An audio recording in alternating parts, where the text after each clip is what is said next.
En esta sección vamos a ver una revisión de fórmulas, ¿sale? O por lo menos de los procesos que necesitamos analizar para poder resolver los ejemplos que estamos viendo sobre movimiento de cargas. Entonces, como repaso, primero empecemos hablando del sistema de coordenadas, ¿sale? ¿Qué cosas sabemos de un sistema de coordenadas? Básicamente movimientos en X y movimiento en Y, ¿vale? ¿Qué más sabemos? Básicamente signos. Esto, la flecha indica que en X tengo un movimiento positivo y en Y tengo un movimiento positivo, ¿sí? De este lado,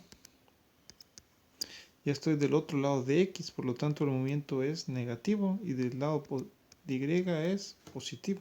De este lado estoy del lado contrario aquí, entonces X va a ser negativo e Y va a ser negativo.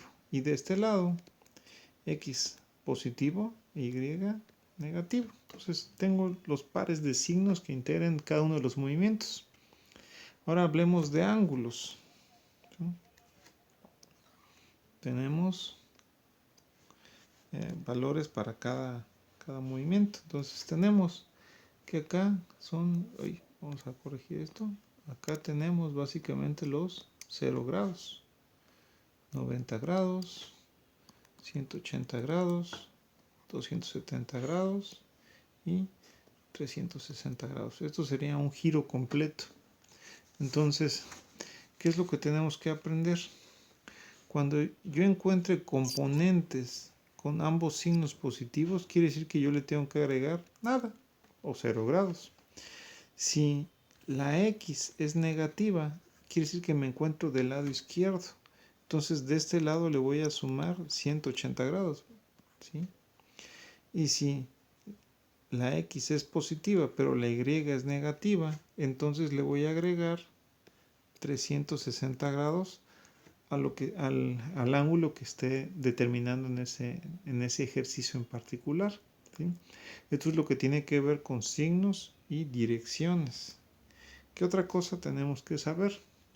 Pitágoras y trigonometría, ¿sí? Porque si se fijan, estamos calculando distancias, fuerzas, componentes, magnitudes, ángulos. Entonces, básicamente tengo X e Y. Entonces, Pitágoras, ¿por qué? Si me interesa esta distancia o esa magnitud, no es más que la raíz cuadrada de las componentes al cuadrado. Y eso es Pitágoras, ¿sí?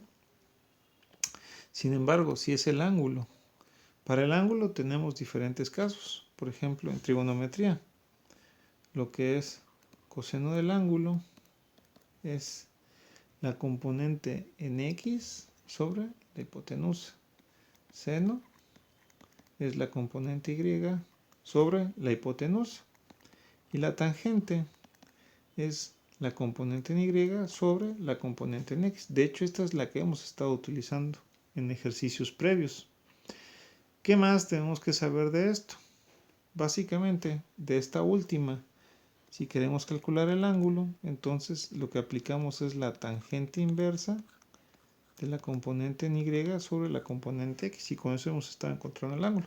Si lo que queremos encontrar son las componentes X e Y, ¿sí? H pasa multiplicando y nos queda H coseno del ángulo, y para este caso nos queda H seno del ángulo, y así es como calculamos componentes, direcciones o magnitud de fuerza resultante, ¿vale? ¿Qué otra cosa? Usualmente cuando tenemos dos puntos, ¿sí?, definidos por ciertos valores de coordenadas, ¿sí?, lo que nos interesa calcular es la distancia que existe entre ellos. Tenemos una fórmula que para empezar nos dice que el cambio en X se da a partir de una x2 menos una x1 o x final menos x inicial. Igual para el caso de delta y, una y2 menos una y1 o y final menos y inicial, ¿sí? Y entonces la distancia lo que dice es que es la sumatoria al cuadrado de esas deltas encontradas, ¿sí?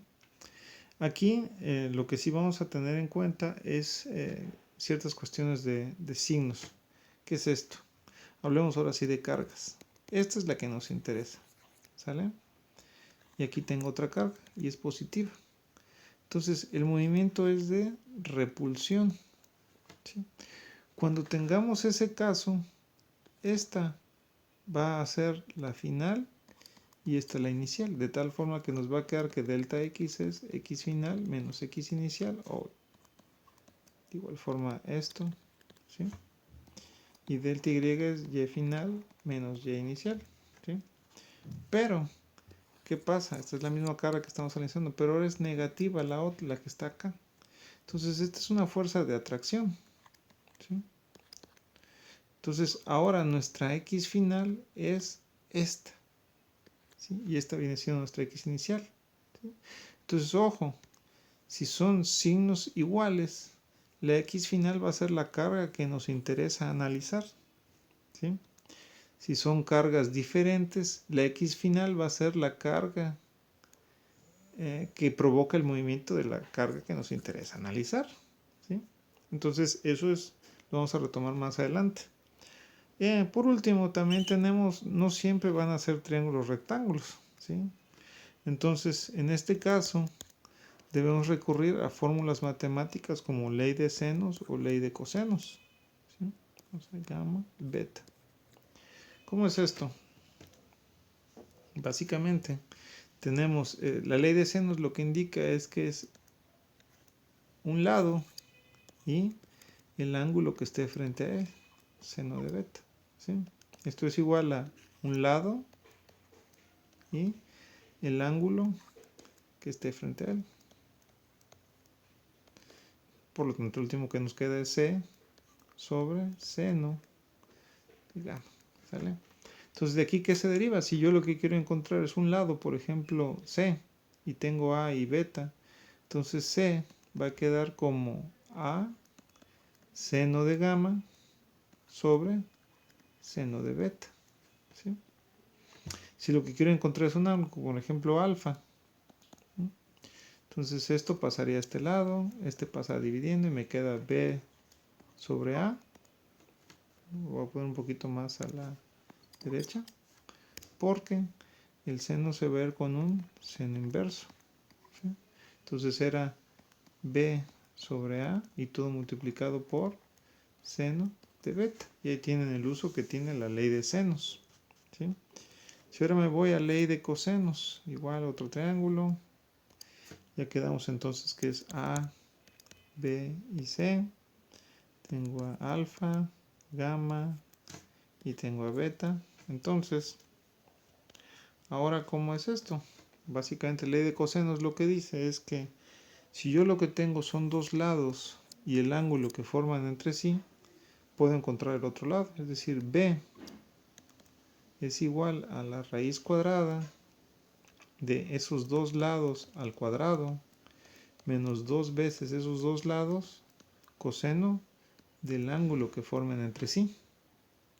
O si quiero encontrar el coseno del ángulo, es igual a ese lado al cuadrado menos los otros dos entre dos veces esos otros dos, que al final de cuentas es el ángulo el que importa. Va a quedar como coseno inverso de b cuadrada menos a cuadrada menos c cuadrada sobre menos dos veces ac. Y esto aplica para cualquier ángulo. Entonces fíjense, por ejemplo, si yo quisiera beta, de inicio ya sé que es coseno inverso, ¿sale? Fíjense que empecé con B. ¿Por qué con B? Porque de alfa este es el ángulo, el lado que tiene enfrente. Beta, ¿qué lado tiene enfrente? Pues A. Entonces empiezo con A menos los otros dos, es decir, B cuadrada y C cuadrada, entre menos dos veces B y C. Y ahí tienen la forma en que puedo encontrar cualquier ángulo o cualquier lado utilizando leyes de cosenos. Y esas son, digamos, las fórmulas que nos van a servir, el conjunto de fórmulas que nos van a servir para estar resolviendo estos arreglos de cargas.